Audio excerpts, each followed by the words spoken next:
Welcome to NSU Channel 22. I'm Blake Babin, President of the American Criminal Justice Association, Chapter Sigma Gamma Phi here at Northwestern State University. On behalf of our chapter, I would like to welcome three gentlemen for coming this evening. They are either former or current probation and parole officers. These three gentlemen are Sammy Nix, retired probation and parole officer for Natchitoches Parish; Bill Sexton, associate professor of the Criminal Justice Department here at Northwestern and a retired federal probation officer; and Mike Wynn, administration of probation and parole in Alexandria District. I would like to also welcome our moderator for this evening, Jack Atherton, associate professor here in the Criminal Justice Department at Northwestern State University. Mr. Atherton will now come forward and preside over this forum. First of all, I want to thank you and welcome you. Thank you for coming to Northwestern, sharing your time with us and these students as we just have this open, informal roundtable discussion on the state of probation and parole, past and present, here in Louisiana. Started off with Mr. Wynn. You're the active probation and parole person on the panel. How are things now different from when you started? That's a loaded question, but I'll start off. First of all, I've done this job for 33 years, but I mention that because in the audience we have some young people who are 19, 20, 21, 22. I started as a probation parole officer when I was 22 years old. I was the youngest probation parole officer ever hired at that time. At that time, probation parole officers were averaging 30, 35, 40 years. In fact, it was often a second profession where they would retire from their first position. Probation parole is both different and the same as it was when I started in 1979. First of all, the criminals are the same. They're just as bad as ever, and that's our job, is to try to correct those that are correctable, and those that are not correctable, help them back to jail. And probation parole does it very well and very quietly. Some of the things that have changed is probation parole officers are all much younger. I've hired several officers the other day who were 23, 24 years old, and I look forward to them having a very successful long career. What has changed is all the electronics associated with probation parole. I was talking to somebody today. It's absolutely fascinating. We used to go out into the field. That means out by ourselves in the parishes where we worked to see the offenders. We had no communication, no radio, no cell phone. We had a gun, a .357 Smith & Wesson, but no what we call intermediary weapons, which is like pepper spray, batons, and different things like that.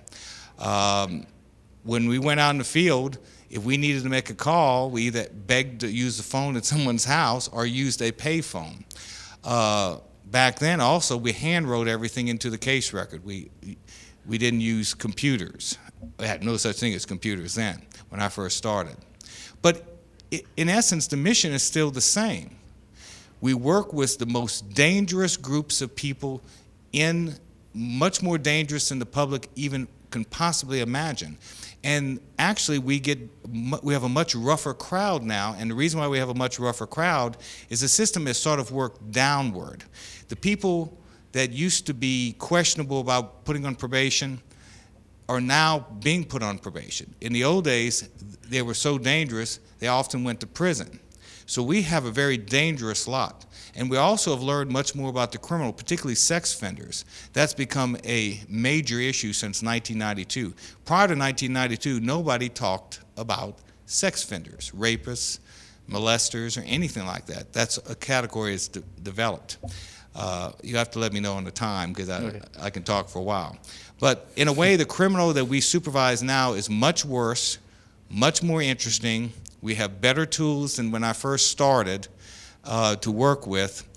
But in essence, we do the same job. We salvage who we can salvage by working with them, trying to prepare them, get them reintegrated back in the community where we can, getting them jobs, housing, financial, everything.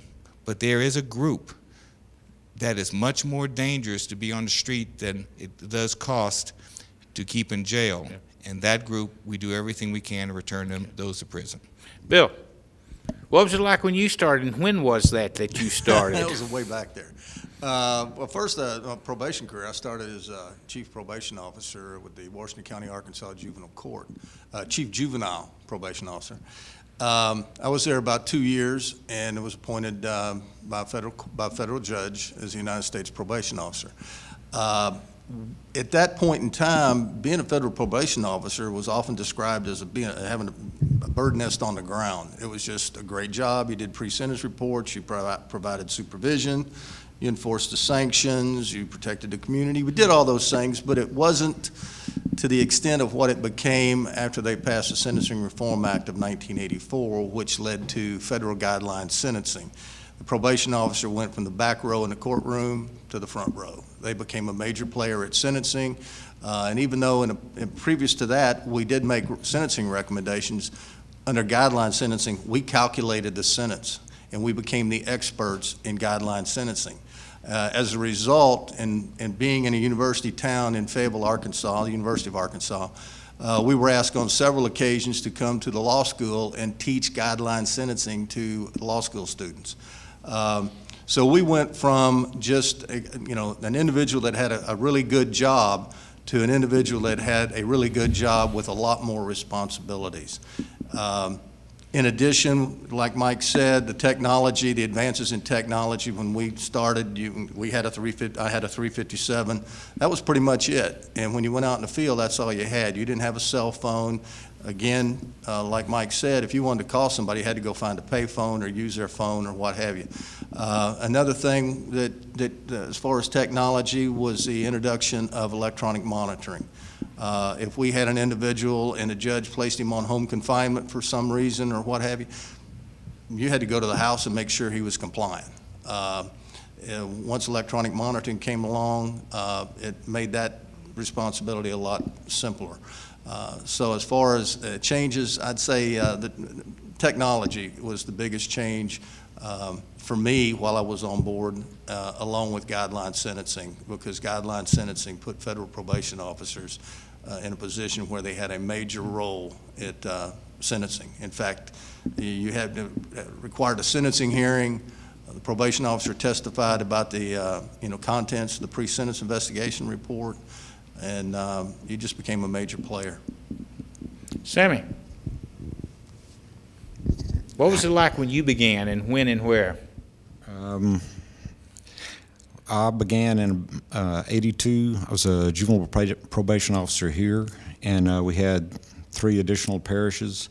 And back then, we dealt with everything. I was juvenile probation, and we dealt with everything from a kid that would stay home at night, that would sneak out the window, to murderers, and everything in between.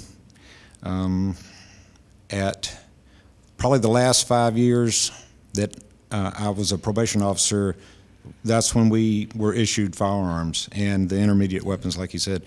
But before that, it was just nothing. We had no cell phones either.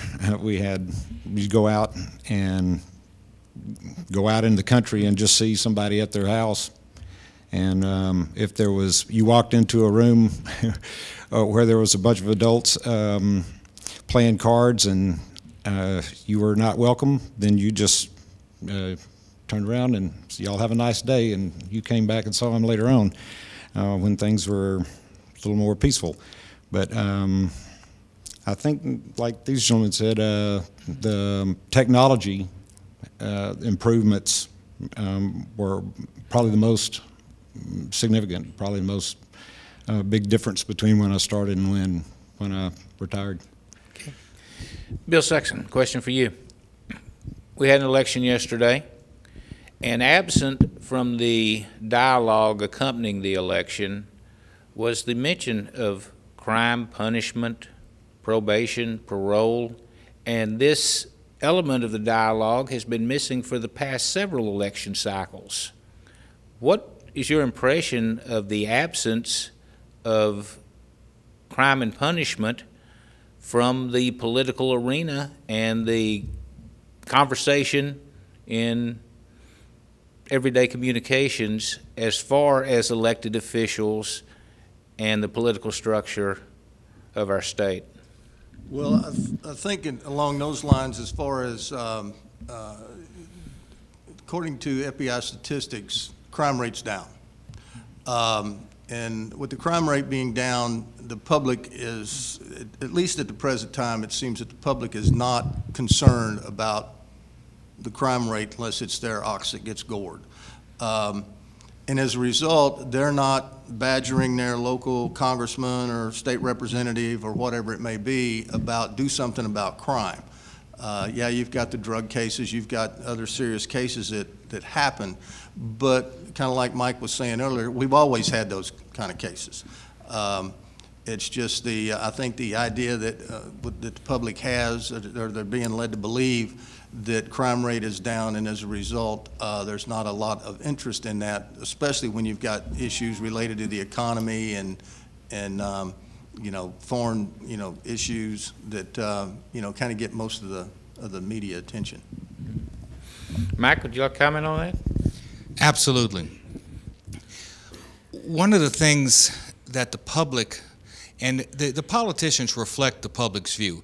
One of the things the public is really not interested in talking about crime, other than the fact that they see a problem, they want it addressed, they don't want to know the details, they want it addressed, they want the bad guys in jail, crime solved and everything, and that's a natural phenomena for people to think like that.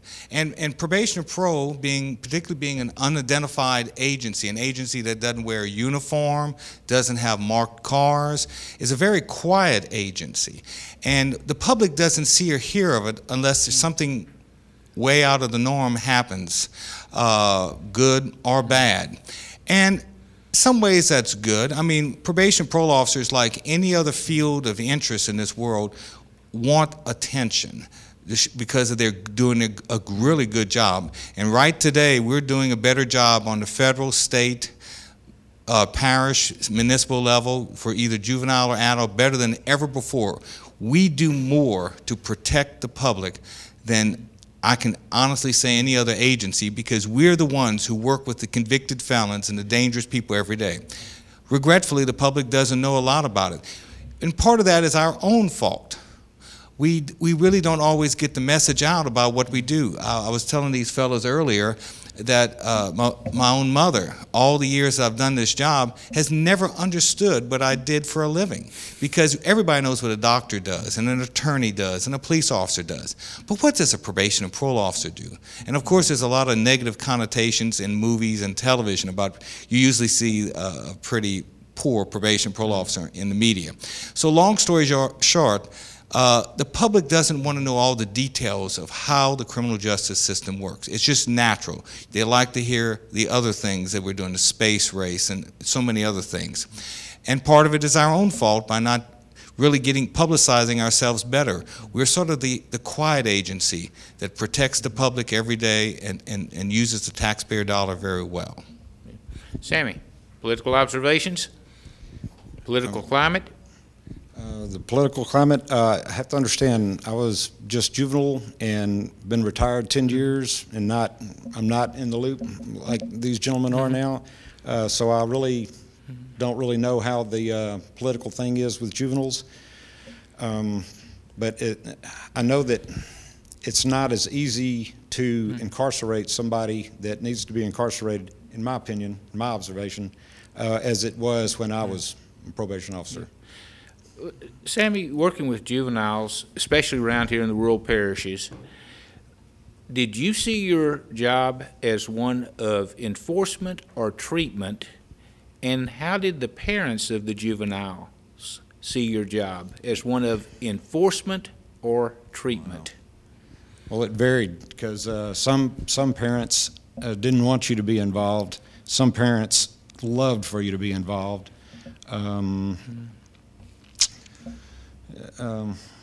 every case was different. You were a lot of different things. You had to be the person's friend, because a lot of times you were the only friend they had.